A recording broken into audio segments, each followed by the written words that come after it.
You just landed a $10,000 brand deal and you're acting like Mr. Beast after giving away a private island. Vibes are high. Life is good.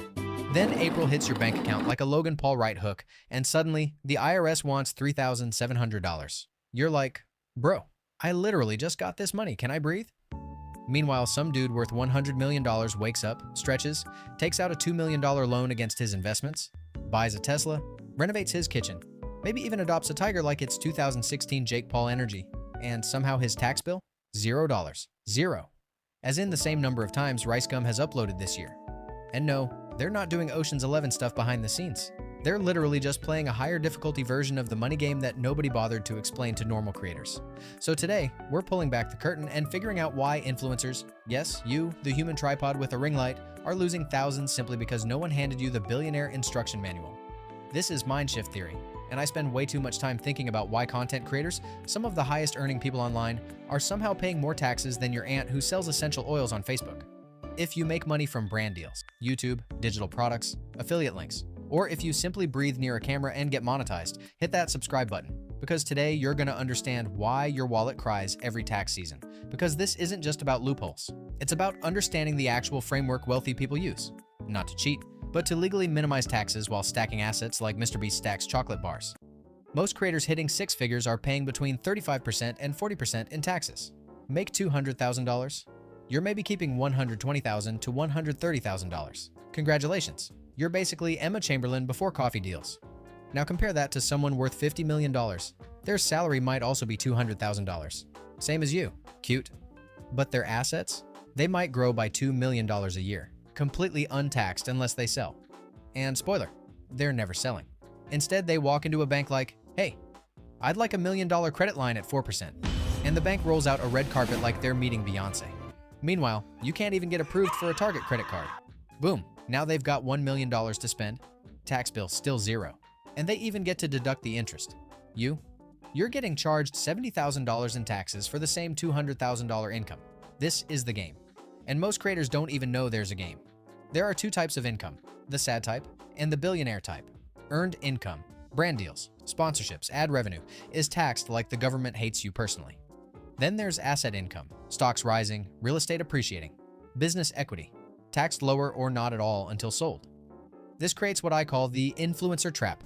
You work, you earn, you get taxed, you cry, repeat. Meanwhile, wealthy people run the asset loop. Assets grow. They borrow against them, pay no tax. Assets grow more, repeat. It's basically infinite money glitch for adults. Okay, Nick, but I don't have $5 million. I have like $600 and a half used Starbucks gift card. Totally fair. But you don't need to be a billionaire to think like one. Wealthy people ask, how do I turn this money into an asset that pays me later? Creators ask, should I buy another lens? I already have 8, but this one has extra crispiness. This mentality alone is costing you thousands per year. Wealthy people don't operate as individuals. They operate through entities. S-Corps, C-Corps, holding companies.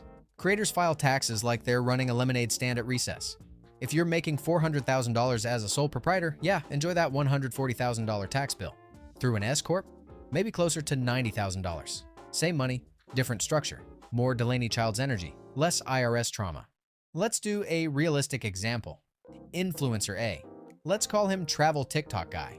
He makes $250,000, pays around $90,000 in taxes, spends the rest on trips to Bali and drone crashes, and ends the year with 0 assets.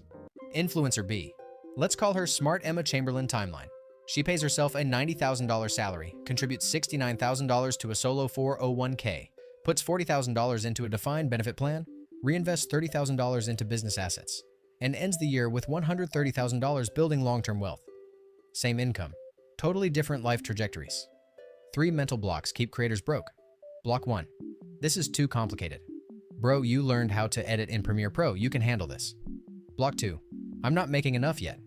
Waiting to make big money before acting like a business owner is like waiting to get fit before going to the gym. Block 3. This feels like cheating. It's not cheating if the IRS literally designed the system this way. Billionaires aren't cheating. They're just reading the rules while everyone else is playing Guess Who. So what should you actually do? Step 1. If you're making $75,000 to $100,000, form an S-Corp. Unless your life goal is giving the IRS a yearly Christmas bonus. Step 2. Pay yourself a reasonable salary. Think $70,000 to $120,000 depending on your niche. Yes, even if you're doing day in my life vlogs. Step 3. Max out your solo 401k. Shield up to $69,000 from taxes. That's the cost of one Logan Paul NFT, back when people thought that was a good idea.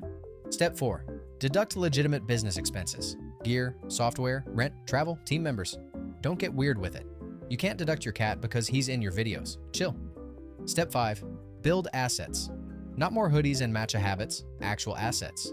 Index funds, real estate, IP equity in your brand.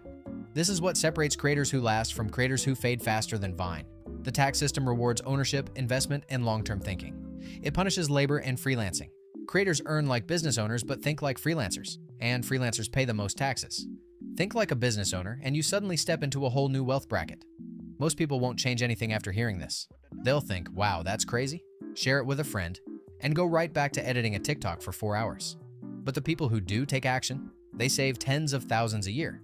And nothing feels better than legally telling the IRS you get nothing. So here's your challenge. Within the next 30 days, talk to a CPA who actually understands creators. Set up your structure, plan your salary, convert income into assets. If you save even $20,000 a year and invest it for 10 years, that's over $300,000. Not because you worked harder, because you learned the game Mr. Beast, Logan Paul, and every wealthy creator learned early.